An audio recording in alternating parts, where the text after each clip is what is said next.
ایک جرمن سے خاتون آئی, ملحد تھی, ایتھیسٹ تھی, ہمارے دوست میں لانے کے لیے لے کر آئے. کمال کی بات ہے اس کو دوپٹہ پہنا دیا انگریز عورت کو, مفتی صاحب سے ملنے جا رہی, دوپٹہ پہنو, بڑی تمیز سے نا دوپٹے پہن کے. انگریز عورتیں دوپٹے میں عجیب سی لگ رہی, لگ رہا تو مذاق کر رہی ہیں ہمارے ساتھ, کیونکہ ان کے دوپٹے 100 سال پہلے اتر چکے ہیں. اب دوپٹہ لگتا ہے کہ عجیب سا ہی لگ رہا ہوتا ہے ان کے اوپر. خیر وہ دوپٹے میں آئی, اللہ اس کو جزائے خیر دے. تو اس نے وہ خدا کی منکر تھی. کیوں؟ اس نے کہا کہ میں بچپن میں گاڈ نے مجھ سے میری ماں چھین لی, مجھے ماں کی ضرورت تھی, بچپن میں میری ماں مر گئی. تو اس غضب میں اس نے کہا میں نہیں مانتی اللہ کو, خدا کو نہیں مانتی, یہ ظلم کیا میرے ساتھ, جاؤ ہم بھی نہیں مانتے. تو ایسی فضول بات نا. خیر اس کو تو جو میں نے جواب دینا تھا دے دیا. لیکن یہ بھی ہوتا ہے ہمارے یہاں بہت سے لوگ جب ان کے مسائل پورے نہیں ہوتے, تمنائیں پوری نہیں ہوتی, آرزویں پوری نہیں ہوتی, کہتے کہاں ہے اللہ, میری تو شادی وہاں ہو نہیں رہی جہاں میں چاہ رہا تھا. یہ ہے, ان بیسس پہ بہت سے لوگوں نے خدا کا انکار کیا. میری تو تنخواہ اتنی ہے ہی نہیں, وہ محنت کر نہیں رہا, پیسے کما رہا ہے, ہم تو 5 ٹائم نماز پڑھ رہے ہیں, دعائیں مانگ رہے ہیں, تبلیغ میں سہ روزہ لگا کے دے, اب کوئی اللہ ملہ معاذ اللہ نہیں ہے. یہ ہوتے ہیں پرلے درجے کے بے وقوف. یہ اللہ کے وجود کو ایسے ماننا چاہتے ہیں کہ اللہ ہو لیکن ہم خدا کے خدا ہوں, وہ ہمارا بندہ ہو. ان کو وہ والا خدا چاہیے جس کے یہ خدا ہوں. جیسے میں نے بھی مثال دی تھی نا بیان میں کہ آپ نے بچہ پیدا کیا, اب گھر میں چل کس کی رہی ہے؟ بچے کی چل رہی ہے. آپ کا کچھ چلتا ہی نہیں گھر میں, تو آپ کیا کہتے ہو, یار میں نے غلطی سے کیا پیدا کر دیا, باپ پیدا کر دیا ہے. ٹھیک ہے نا, غلطی سے میں نے کیا پیدا کر دیا ہے. جیسے انگریزوں کے یہاں بچے پیدا ہونے بند ہو گئے ہیں, ان کے یہاں باپ پیدا ہوتے ہیں, کہ بچے کو آنکھیں دکھائیں پولیس آ جائے گی. بچہ باپ کو آنکھیں دکھائیں اتنی جلدی پولیس نہیں آتی, باپ بچے کو آنکھیں دکھا دے فوراً پولیس آئے. وہ بچے پھر بتاتے بھی ہیں, اب دوبارہ آنکھیں دکھائیں نہیں, فون دے گئے فون. ایسے ایک آدمی نے مجھے خود بتایا, کہہ رہے میں پاکستان سے اپنی فیملی کو امریکہ لے کے گیا, تو مجھے غصہ آیا بچے پہ کسی بات پہ, میں نے تھپڑ لگا دیا اس کے, بہت بدتمیزی کر رہا تھا. تو اس نے یہ واقعہ سنایا نا, کہتے ہیں کہ میں نے اس کو تھپڑ جیسی لگایا, مجھے پتہ ہی نہیں, میں تو آرام سے انجوائے کر رہا ہوں, پولیس آئی اٹھا کے لے گئی مجھے. یار بچہ باپ کو یار تھانے بھجوا دے. میں تو کہتا ہوں یار آدمی کی کیا گزرتی ہوگی. خیر کہتے ہیں میں تانے سے ہو کے آیا تو مجھے بڑا غصہ آیا, میں نے کہا میں تو اور لگاؤں گا ایک تھپڑ, مجھے کیوں بھجوایا. چاہے جب میں گھر آیا نا تو بچے کو جیسی آنکھیں دکھائی, بچہ کیا کہتا ہے فون کی طرف. اس زمانے میں موبائل فون نہیں تھے, یہ والے فون کا جو ہے وہ نہیں, وہ گھمانے والا بھی نہیں, وہ تو زیادہ پرانا ہو گیا, لیکن یہ والے فون تھے جو PTCL والے نہیں ہوتے. تو کہہ رہے ہیں فون کی اشارہ کر کے کہتا ہے, دیکھ رہا ہے وہ, کہہ رہے میں نے کہا بھائی یہ میں نے غلطی سے کیا پیدا کر دیا. تو وہ میرے سامنے ہوتا ہے, پرانا واقعہ ہماری حضرت کو سنا رہا تھا, وہ میرے سامنے ہوتا, میں کہتا بھائی آپ نے غلطی سے نہیں کیا, ان ملکوں میں جان بوجھ کر باپ پیدا ہو رہے ہیں, غلطی سے نہیں ہو رہے. لا ایسا ہے کہ اب اولادیں پیدا ہو ہی نہیں سکتی ہیں, قانون ایسا بن گیا ہے. اب یہاں جو بھی پیدا ہوگا, وہ جو حدیث میں آتا ہے نا انتلد الامۃ ربتہا, حدیث میں آتا ہے قیامت کی علامات میں سے کہ باندی اپنے مولا کو, آقا کو جنے گی. تو مطلب یہ باپ کس کو جنے گا؟ اپنے باپ کو جنے گا, بیٹے کو تھوڑی جنے گا. میں نے کہا یہ تو حدیث ہے, تو قرب قیامت کی علامت ہے. تو ابا جنے ہیں, میرے پاس ہوتا تو میں سمجھاتا. کہتے پھر میں نے سوچا کہ یار یہ تو بڑا مسئلہ ہو گیا نا, تو بڑا مسئلہ ہو گیا, اب یہ تو میرے ہی باپ بن کے زندگی گزاریں گے. تو کہتے ہیں میں نے پھر بہانے سے یہ کیا, میں نے کہا کہ تمہیں پاکستان لے کے جا رہا ہوں, تو وہاں پھر ایسا بھی نہیں ہو سکتا کہ پاکستان لے آؤ آپ, بچہ کمپلین کر دے گا غریب ملک میں لے کے جا رہا ہے مجھے, ٹھیک ہے نا, آپ نہیں لے جا سکتے اپنے بچے کو اپنی مرضی سے, امریکن نیشنل ہے وہ, تو گورنمنٹ پکڑ لے گی, بولے کہ یہاں پیدا ہوا تو لے کے کیسے جا رہے ہیں وہاں پہ. تو کہہ رہے میں نے پھر بچوں کو یہ کہا کہ ہم ذرا چلتے ہیں گھومنے, قائد اعظم کا مزار دیکھیں گے اور یہ وغیرہ وغیرہ جو چیزیں ہوتی ہیں ہم یہ آپ کو دکھائیں گے. بچوں نے کہا ٹھیک ہے جی انجوائے کریں گے. کہہ رہے جب میں ایئرپورٹ پہ لے کر آیا, گھر میں لے کر گیا میں, اس کے بعد میں نے کہا بلا پولیس کو. آگے میں یوٹیوب کی پالیسی کے خلاف ہے, میرے خلاف نا ایتھیسٹ بہت ساری کمپلینس انہوں نے ڈالی ہوئی ہیں یوٹیوب کو, اس کا چینل بند کرو, بہت زیادہ کمپلینس گئی ہوئی ہیں. تو آگے اس نے وہ کچھ کیا جو یوٹیوب کی پالیسی کے خلاف.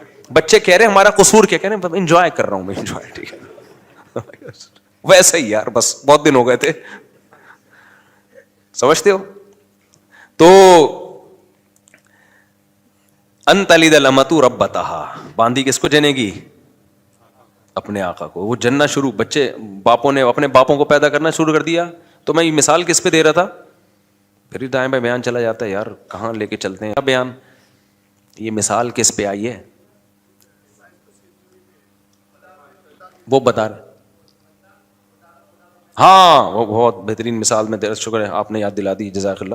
تو میں مثال یہ دے رہا تھا کہ جو لوگ یہ کہتے ہیں نا ہم ٹینشن میں ہمارے اللہ نے یہ بھی نہیں کیا یہ بھی نہیں کیا, تو اللہ کہتا ہے ایسے اللہ کو ماننے کا فائدہ, وہ اللہ کا انکار کر دیتے ہیں اس بیس پہ یار اللہ ہمارے کام تو بنا نہیں رہا, جہاں میں شادی کرنا چاہ رہا ہوں وہاں شادی نہیں ہو رہی, اور جہاں میں پیسے اتنے کمانا چاہ رہا ہوں جاب نہیں مل رہی, غربت مہنگائی میں خرچے پورے نہیں ہو رہے, تو دعائیں مانگ کے دیکھ لی دعائیں پوری نہیں ہو رہی, تو میں نہیں مانتا ہے معاذ اللہ ایسے اللہ کو. اس طرح کے بہت لوگ ہیں.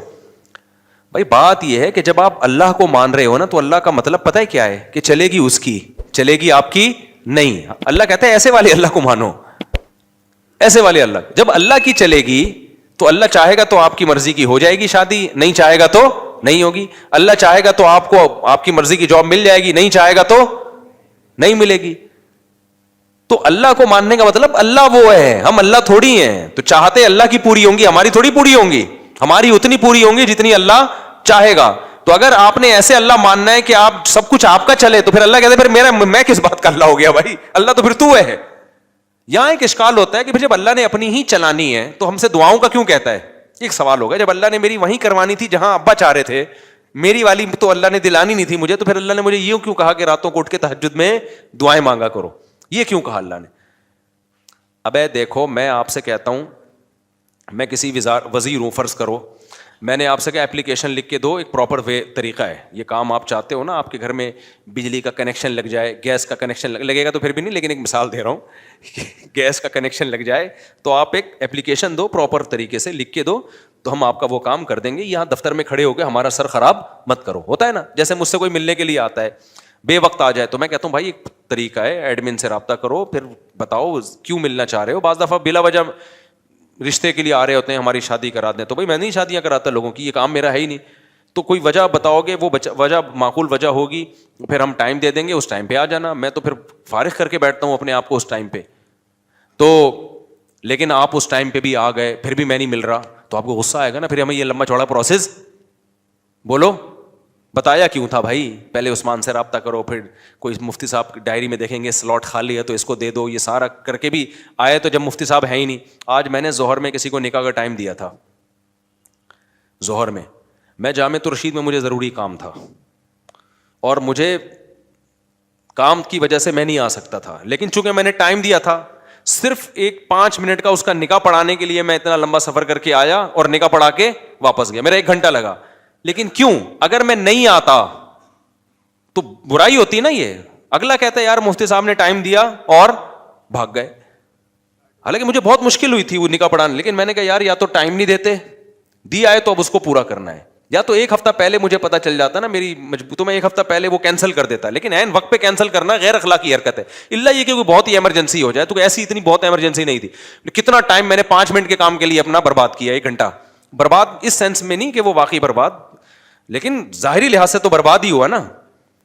لیکن بات یہ ہے کہ جب ایک عام آدمی اس کا خیال کر رہا ہے کہ جب کسی کو ٹائم دیا ہو تو بھائی پورا کرنا ہے, اللہ یہ کہ ایمرجنسی ہو جائے, ایک پروسیس رکھا ہے, جب آپ اس پروسیس کو پورا کرو گے تو پھر تو ٹائم دینا ہے. تو اللہ میاں نے بھی جب یہ کہہ دیا کہ بھائی ایسے ہی نہیں بلکہ باقاعدہ دعا مانگو, 2 رکعت پڑھو, ہاتھ اٹھاؤ, گڑ گڑاؤ, مجھ سے مانگو میں دیتا ہوں, ہم نے سارا پروسیس پورا کر لیا, پھر بھی اللہ دے نہیں رہا. اس کی کہیں اور ہو گئی, اس کے بچے ہم کو ماموں کہہ رہے ہیں. پھر آدمی کو غصہ آتا ہے یار, یہ ایتھیسٹ لوگ بہت سے یہی کہتے ہیں کہ پھر بولا کیوں تھا دعائیں مانگو, جب گورنمنٹ ہمیں کہتی ہے ایپلیکیشن لکھ کے دو اور جب تمہارا نمبر آئے گا تو اس ایپلیکیشن پہ غور ہوگا تو ہم یہ تمہارا نلکا لگوا دیں گے. جب گورنمنٹ نلکا نہیں لگاتی ہم گورنمنٹ پہ لعنتیں بھیج رہے ہوتے ہیں, یار ہمارے گٹر کے ڈھکن کی 50 درخواستیں ہم نے جمع کرا دی ہیں, گٹر کا ڈھکن نہیں لگ رہا, کرپٹ حکومت ہے, یہ ہے وہ ہے. تو یہی ہوتا ہے, پھر ہم حکومت کا انکار کر دیتے ہیں, بغاوت پہ آتے ہیں. تو ہم اللہ میاں بھی ہمیں کہا کہ ادعونی استجب لکم, دعائیں مانگو میں تمہاری دعاؤں کو سنوں گا, تمہاری پکار کا جواب دوں گا. سب جوتے کا تسمہ بھی مانگنا ہو وہ بھی ٹوٹ جائے تو مجھ سے مانگو. تو اللہ یہ تو جوتے کے تسمے مجھ سے مانگو, اور ہم جناب تجھ سے ضروری چیزیں مانگ رہے ہیں. روٹی تو ضروری ہے, روزگار ضروری ہے, اور غریبوں کو کتنی گالیاں آج کل فیس بک پہ پڑ رہی ہیں. تو اللہ یہ تو اب یہ تو ہم نے سہ روزہ بھی لگا لیا, حج کر کے دعائیں مانگ لی, بیت اللہ کے غلاف کو پکڑ کے جتنا ایکسٹریم لیول پہ ہم جا سکتے تھے نا چلے گئے. عمرے پہ گئے, وہاں ہم نے بیت اللہ کے غلاف کو پکڑ کے دعائیں مانگی, مگر پھر بھی ہمیں ماموں کے علاوہ کوئی لفظ نہیں ملا.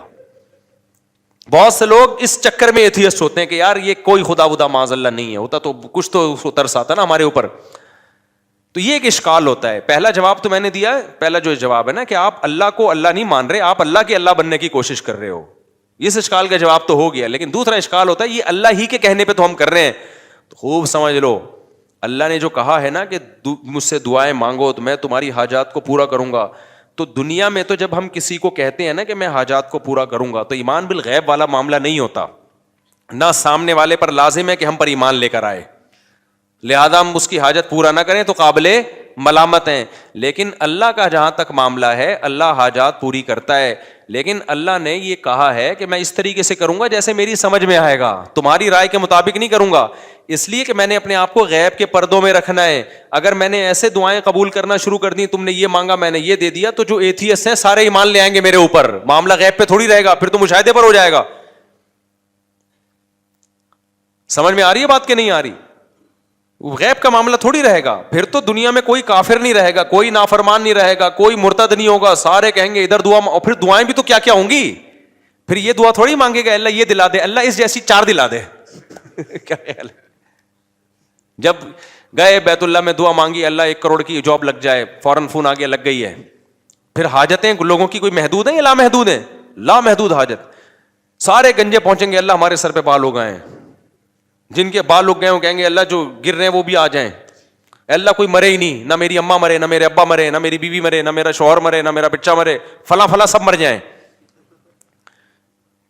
تو یہ نظام کائنات کیا ہو جائے گا بھائی؟ تباہ و برباد ہو جائے گا، تباہ و برباد ہو جائے گا. اس لیے اللہ نے کہا کہ میں ہوں، میرے ہونے پر اگر میں دعا بالفرض قبول نہیں کر رہا تو اس سے میرا انکار لازم نہیں آتا، کیونکہ میرے وجود پر تو 20 دلائل ہیں. ان دلائل کا کیسے انکار کرو گے تم؟ اس کی مثال ایسے ہے جیسے آپ گئے، آپ نے اپلیکیشن دی، وزیر کو درخواست قبول ہی نہیں ہو رہی، آپ کو یہاں کوئی وزیر ہے ہی نہیں، تو اگلا کہے گا بھائی یہ وزیر کی کرسی ہے، یہ اس کرسی پہ کیمرہ پہ دیکھو بندہ بیٹھا ہوا ہے اور یہ اٹینڈنس حاضری ہے. تو یہ نہیں کہو کہ وزیر ہی نہیں ہے، یہ کہو کہ وزیر نالائق ہے، آپ کی مراد پوری نہیں کر رہا یا سست ہے. اور اگر نالائق بھی نہیں ہے، سست بھی نہیں ہے، پھر یقیناً کوئی حکمت ہے. تو وزیر کے بارے میں تو ہم پاکستان کے وزیر کے بارے میں نہیں کہیں گے کہ کوئی حکمت کی وجہ سے کام نہیں کر رہا، وہاں تو رپورٹ کلیئر ہے، کر ہی نہیں رہا، وہ تو آج تک کسی کے پیسے لیے بغیر کام کیا ہی نہیں اس نے. اللہ پہ نہ رشوت کا الزام لگ سکتا ہے، نہ اللہ پہ یہ الزام لگ سکتا ہے کہ معاذ اللہ وہ بندوں کے کام کر کر کے تھک گیا ہے.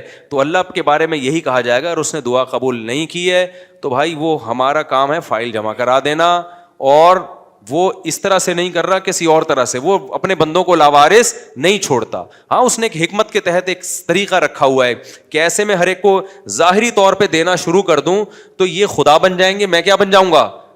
بندہ بن جاؤں گا. تو ان کو میرے اوپر ایمان کا مطلب یہ ہے کہ مجھے اللہ مانے اور مجھے اپنا خیر خواہ مانے. میں ان کی حاجت پوری کر دوں تو بھی پوری کرتا ہے، نہیں پوری کروں تو بھی حاجتیں پوری کرتا ہے. یہ کسی اور طرح سے کر دے گا. ہمیں کیا پتا بھائی ہمارے اوپر کون کون سے حادثات آنے والے تھے. آپ نے دعا مانگی اللہ روزگار دلا دے، روزگار دلا دے، اللہ نے روزگار نہیں دلایا لیکن کوئی بڑی آفت سے آپ کو بچا لیا. آپ چاہتے تھے یہاں شادی ہو جائے، اللہ کے علم میں تھا بھائی تیرے لیے عذاب ہے، یہ نہیں ہے. بہت سے لوگ، ایک آدمی آیا نا اپنی معشوقہ کے بارے میں بہت دعائیں مانگتا تھا، مجھ سے بھی اس نے کہا نہیں ہوئی شادی، تو میں نے کہا یار اسی میں بہتری ہوگی. کہہ رہے اللہ یہ بھی تو کر سکتا تھا، اسی کو بہتر بنا دیتا میرے لیے.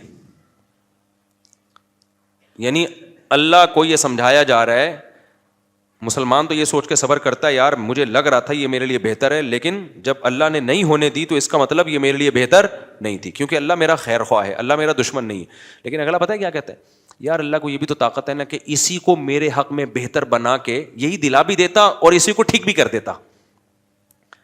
تو اس کا مطلب کیا ہوا کہ آپ سارا وہ چاہتے ہو جو آپ چاہتے ہو، تو بہتر یہی ہے کہ عرش پہ آپ خود جا کے بیٹھ جاؤ.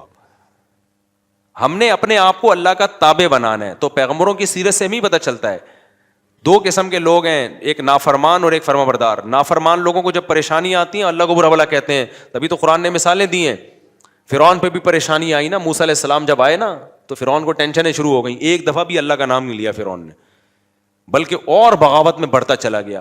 کہنے لگا کہ جب سے موسیٰ آیا ہے نا معاذ اللہ، اس کی وجہ سے ہمارے ملک میں بدامنی شروع ہو گئی ہے، قحط آنا شروع ہو گیا ہے. لیکن پریشانیاں یعقوب علیہ السلام پر بھی آئیں. بچپن میں بچہ غائب، روتے رہے کہ انما اشکو بثی وحزنی الی اللہ، بھائی میں اللہ کو اپنا غم بتاتا ہوں، اعلم من اللہ ما لا تعلمون, اللہ کے بارے میں وہ کچھ جانتا ہوں جو تم نہیں جانتے. تو مجھے یقین ہے اللہ کی اس میں کوئی خیر خواہی ہوگی. کیوں؟ وہ سمجھتے تھے کہ بھائی میں, اور یعقوب علیہ السلام کے بارے میں آسمانی کتابوں میں لکھا ہے کہ اتنی دعائیں مانگتے تھے کہ ان کے گھٹنوں پہ اور پیشانیوں پہ موٹے موٹے نشان پڑ گئے تھے. زندگی بھر اتنی دعائیں مانگی, ایک دفعہ بھی مایوس نہیں ہوئے کہ یار میں تو مانگتا رہتا ہوں, ادھر اللہ نے بچہ ملایا ہی نہیں مجھ سے, اور میری تو ایک بچہ ابھی گم ہوا ہے, دعائیں مانگ رہے ہیں, تڑپ رہے ہیں, آنکھوں کی بینائی چلی گئی, دوسرا بھی گم ہو گیا. تو قرآن یہ واقعات کیوں بتاتا ہے؟ کیا معاذ اللہ اپنی برائیاں کر رہا ہے؟ سورہ یوسف میں جب لوگ کہتے ہیں نا ایتھیس لوگ کہ ہم نے اللہ سے مانگا اور ہمیں تو کچھ نہیں ملا, تو قرآن تو کہہ رہا ہے کہ یعقوب علیہ السلام کا بچہ گم گیا تھا, انہوں نے اللہ سے ساری زندگی مانگا, ملا کیا؟ دوسرا بھی گم گیا. ٹھیک ہے نا. تو یہ تو اللہ گویا معاذ اللہ اپنی برائیاں کر رہا ہے. نا نا نا نا, اللہ اپنی تعریفیں کر رہا ہے کہ میں بعض دفعہ نوازتا ایسے ہوں, آزمائشوں میں ڈال ڈال کے دیکھتا ہوں کون صبر سے کام لیتا ہے. تبھی تو جب یوسف علیہ الصلوۃ والسلام کو اپنا اللہ نے والد سے ملایا مصر کا بادشاہ بنا کے, تو فوراً یعقوب علیہ السلام نے کہا میں نے کہا نہیں تھا اعلم من اللہ ما لا تعلمون, میں اللہ کے بارے میں وہ کچھ جانتا ہوں جو تم نہیں جانتے. تو اس لیے یہ ٹینشنوں کی بیس پہ خدا کا انکار کرنا, اس سے اللہ پہ تو کوئی اثر نہیں پڑتا بھائی, آپ کی ٹینشنیں کم ہونے کے بجائے بڑھ جاتی ہیں. تو اس بیس پہ جو خدا کا انکار کرتے ہیں نا ٹینشنوں کی بیس پہ, ان کا انجام خودکشی ہوتا ہے. اور جو ایسے موقع پہ صبر سے کام لیتے ہیں, بھائی اللہ ہے, ہماری مراد پوری کرے تو بھی ہے, نہیں پوری کرے تو بھی ہے. ایک بزرگ کا واقعہ ہے, کتابوں میں لکھا ہے, مجھے اس کی سند کی تحقیق نہیں ہے, بعض واقعات ثابت نہیں ہوتے, ان میں سچ کا بھی امکان ہوتا ہے جھوٹ کا بھی, لیکن ان سے جو مضمون ثابت ہوتا ہے وہ بالکل ٹھیک ہوتا ہے. تو کہتے ہیں ایک بزرگ حج پہ جاتے تھے, حج کرتے آواز آتی کہ بھائی حج قبول نہیں ہوا, اگلے سال پھر حج پہ چلے جاتے, پھر آواز آتی حج قبول نہیں ہوا. تو کئی سال ایسے ہی ہوتا رہا, قبول نہیں ہوا. تو کسی نے ان سے پوچھا کہ حضرت آپ کو ہر سال حج کے بعد آواز آتی ہے غیب سے کہ قبول نہیں ہوا, تو پھر آپ کرتے کیوں ہیں؟ کہتے ہیں بھائی میرے بس میں تو یہی ہے. ٹھیک ہے نا, میرے بس میں کیا ہے؟ اب میں تکبر میں آ جاؤں, بولوں قبول اللہ جا, تو نہیں کر رہا تو جاؤ, ہم بھی نہیں کر رہے. دنیا میں انسانوں کے ساتھ تو ایسا ہو سکتا ہے بھائی, میں 3 دفعہ آپ کسی بندے کو منائیں گے, میرا عذر قبول کر لے, پھر بھی نہیں کرے گا, بولے گا بھاڑ میں جا یار, تجھے منانے کے علاوہ بھی تو اور بہت سارے غم ہے نا. انسانوں کے ساتھ ایسا کیا جا سکتا ہے, اللہ کے ساتھ ایسا نہیں. اللہ کو جھکنے والے لوگ پسند ہیں بھائی. غم میں دیا تو غم میں تسلی رکھو, خوشیاں دی ہیں تو خوشی میں اتراؤ نہیں, کس کا شکر ادا کرو؟ میرا شکر ادا کرو. تو اللہ کو ایسے لوگ پسند ہے. قرآن میں اللہ ایسے ہی لوگوں کی تعریفیں کرتا ہے. 2 طرح کے لوگ بتاتا ہے, غم میں پاگل ہو گئے اور غم میں صبر کیا, انہوں نے شکر کیا تو اللہ نے ان کے غموں کو بھی دور کر دیتا ہے اللہ تعالیٰ, ورنہ اسی غم میں صبر کی توفیق دے دیتا ہے. تو وہ بزرگ ہر دفعہ حج کر رہے ہیں, آواز آ رہی ہے قبول نہیں. لوگوں نے کہا پھر کیا فائدہ؟ انہوں نے کہا بھائی ہم تو اس کے علاوہ ہم تو بندے ہیں یار, ہم تو کرتے رہیں گے. تو جب انہوں نے یہ الفاظ کہے نا, تو کہتے ہیں غیب سے آواز آئی کہ یہ والا بھی قبول ہے اور اس سے پہلے جتنے کیے وہ بھی قبول ہے.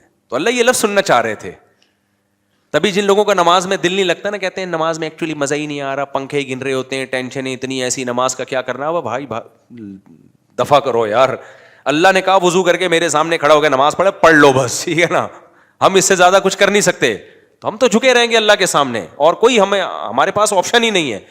تو کبھی اللہ حاجت پوری کر دے گا. خدا کی قسم, جس کو دعا کا فلسفہ سمجھ میں آ جائے نا, تو وہ ایتھیس جو دعا قبول نہ ہونے سے خدا کا انکار کر رہا ہے, اگر اسے دعا کا فلسفہ سمجھ میں آ جائے تو دعا سے زیادہ لذیذ عبادت پھر کوئی نہیں ہے.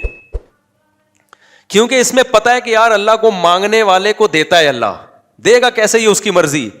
تو وہ مانگتا ہی رہتا ہے. وہ کہتا ہے بھائی قبول نہیں ہو رہی, تو اور زیادہ مزہ آتا ہے مانگنے میں.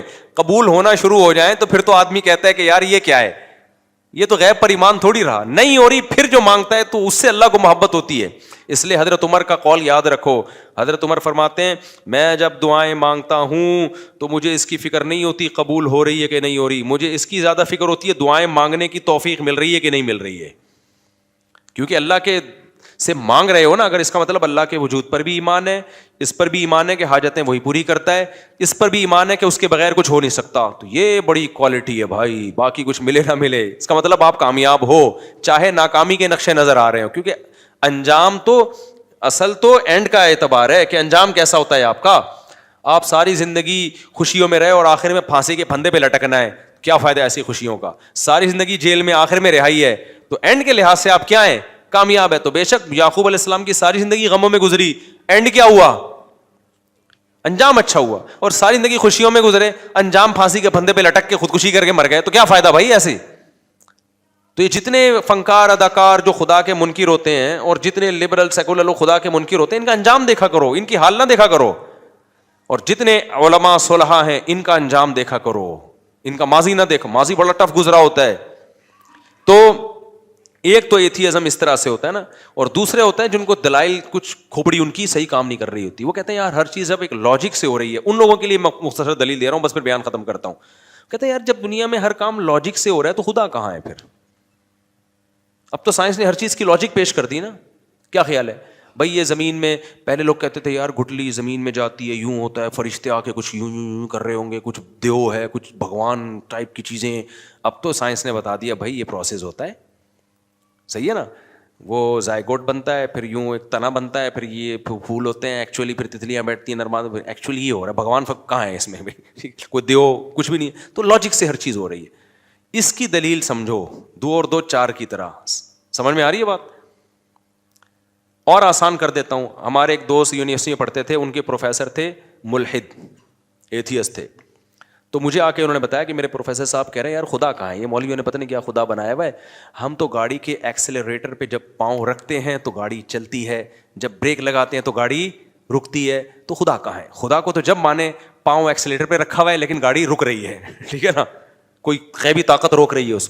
پاؤں بریک پہ رکھا ہوا ہے ہم نے, لیکن خدا گاڑی کو کیا کر رہا ہے؟ چلا رہا ہے. تو یہاں تو ہر کام لاجک سے ہو رہا ہے. تو لاجک ہی سب کچھ ہے, سائنس ہی سب کچھ ہے. میں سمجھا پا رہا ہوں اپنی بات؟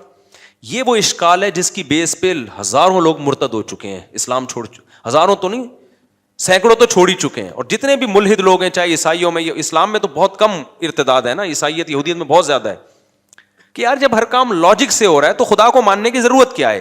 سمجھ میں آ رہی ہے کہ نہیں آ رہی ہے؟ خدا کو ماننے کی یہ کائنات جو سائنسی اصولوں میں جکڑی ہوئی ہے, تو اس کا جواب خوب سمجھو. میں نے ان کو فوراً جواب, وہ بڑے پریشان تھے نا اس سوال سے. ہمارے پروفیسر صاحب نے کہا یار ایکسیلریٹر پہ پاؤں رکھو تو چلتی ہے کیونکہ چلانا ہے اس کا کام, روکو تو کیا ہوتی ہے؟ خدا کو جب مانیں گے جب الٹا پلٹا ہو رہا ہو, ٹھیک ہے نا, ہونا کچھ چاہیے ہو کچھ اور رہا ہو. میں نے اس سے کہا, اس پروفیسر صاحب سے بولو سر کائنڈلی آپ سے مجھے ایک کام ہے. میں نے کہا کلاس میں نہیں بلکہ اس کو چھاؤں میں لے کے جاؤ. میں ایسے ہی بات کرتا ہوں, سر کائنڈلی آپ ذرا چھاؤں میں آ جائیں. اور یہ بھی قرآن سے ہی نکالا ہے, قل انما اعیذکم بواحدہ ان تقوموا للہ مثنی وفرادا, کہ اے نبی آپ ان سے کہو کہ تم لوگ ایک ایک 2 2 اکٹھے ہو کے غور کرو میری بات پہ. بعض دفعہ مجمع میں غور کرنا بڑا مشکل ہوتا ہے, تو ایسا کرو ذرا چھاؤں میں آ جائیں. سر کائنڈلی آپ سے مجھے ایک کوشچن ہے. تو کہنے لگے کیا؟ میں نے کہا اپنے ٹیچر سے چھاؤں میں لے جا کے نا ٹھنڈا کرنا, ایک دم افراتفری میں نہیں. بعض دلائل آپ پھینک دو گے نا جلد بازی میں تو ایسے جیسے پھینک دیا آپ نے, سامنے والا سیریس نہیں لیتا. میں نے کہا تمیز سے سائڈ پہ لے جا کے سر سے ایک بات کریں. سر آپ یہ بتائیں کہ گاڑی میں چینجنگ چینجر کے بغیر نہیں ہو رہی, لاجک ہے, یہ لاجک کی بات ہے نا. جب تک گاڑی رکی ہوئی ہے تو چلے گی جب تک چلانے کے لیے کوئی قوت استعمال نہ ہو ہے. جب رکنا ایک کنڈیشن ہے, یہ کنڈیشن چینج ہوتی ہے, گاڑی رکنا ایک کنڈیشن ہے نا, دوسری کنڈیشن کیا ہے؟ چلنا, حرکت میں آنا, گاڑی کا موو ہونا.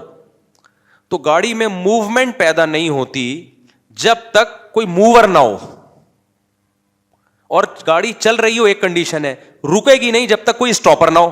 کیا خیال ہے؟ تو چینجنگ کے بغیر جس چیز میں چینجنگ نہیں ہو سکتی تو کریٹنگ ہو سکتی ہے آٹومیٹیکلی خود بخود. ابے کیا ہو گیا؟ دیکھو آپ لوگ چھاؤں میں آؤ یار سارے ایسے مجمع میں سمجھو, سوچ رہا ہوں آپ کو بھی چھاؤں میں ایک ایک کر کے لے کے جاؤں پھر سمجھاؤ.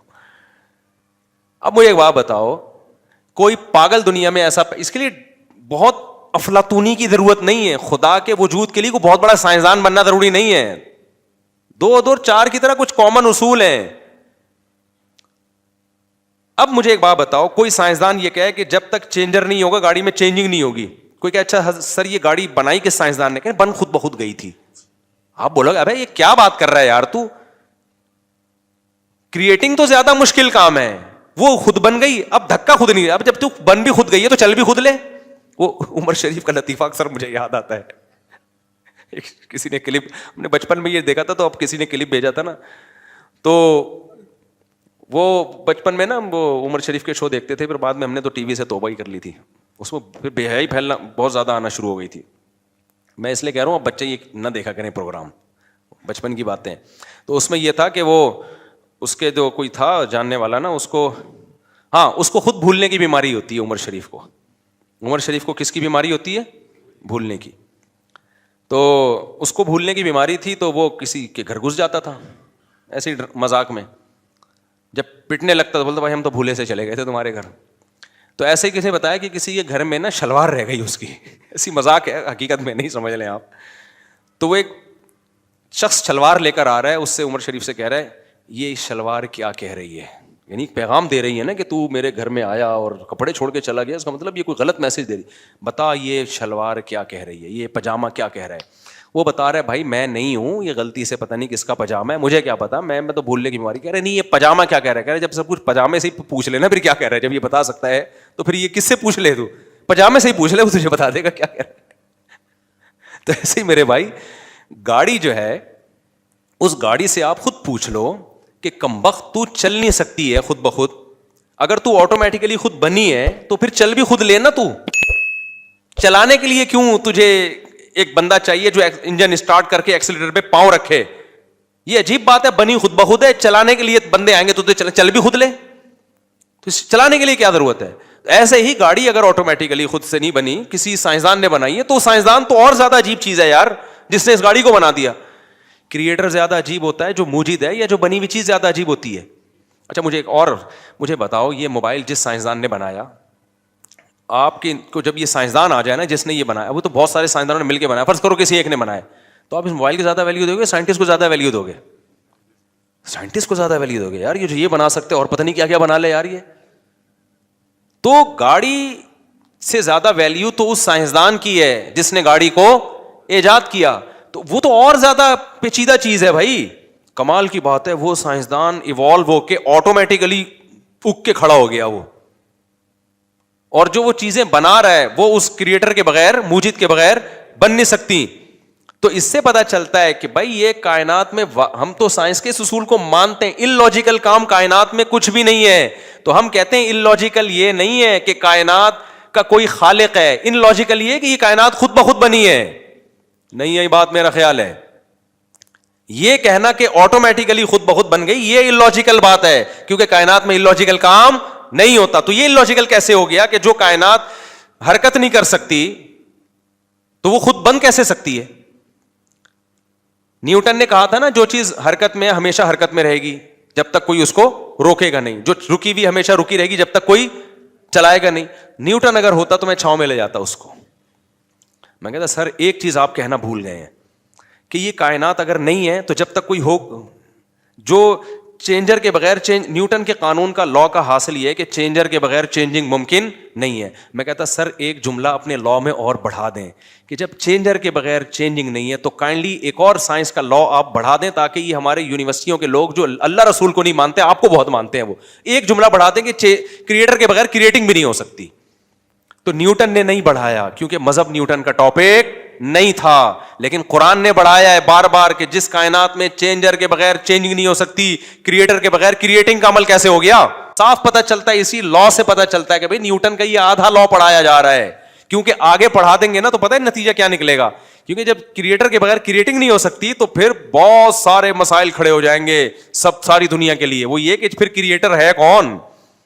یہاں سے انسان نظریں چرانا چاہتا ہے کہ کریٹر کو بیچ میں لے کر آئے تو پھر خدا کو ماننا پڑے گا, خدا کو مانا تو رسولوں کو ماننا پڑے گا, آسمانی کتابوں کو ماننا پڑے گا, پھر مذہبوں کو ماننا پڑے گا, پھر کون سا مذہب صحیح ہے کون سا غلط ہے اس کو ماننا پڑے گا. پھر جب صحیح مذہب تک پہنچیں گے تو پھر مذہب نے کیا کہا ہے, حلال کیا ہے حرام کیا ہے, زنا حلال ہے لیگل ہے اللیگل ہے, شراب لیگل ہے اللیگل ہے, یہ ساری چیزیں ماننی پڑیں گی. بالآخر آپ آ کے پھنستے چلے جاؤ گے بہت ساری پابندیوں میں. تو بہت ساری پابندیوں سے آزاد کرانے کا طریقہ یہی ہے کہ نیوٹن کے آدھے لا کو لیا جائے, آدھا لا جو نیوٹن کے لا سے مزید اخذ, نیوٹن نے تو نہیں کہا لیکن اخذ کیا جا سکتا تھا, اس پہ بحث ہی نہ کی جائے, اس کو کہا یہ ان لاجیکل ہے. دوبارہ کبھی چھاؤں میں ملیں گے تو انشاءاللہ میں دوبارہ سمجھانے کی کوشش کروں گا, ابھی اتنا ہی کافی ہے.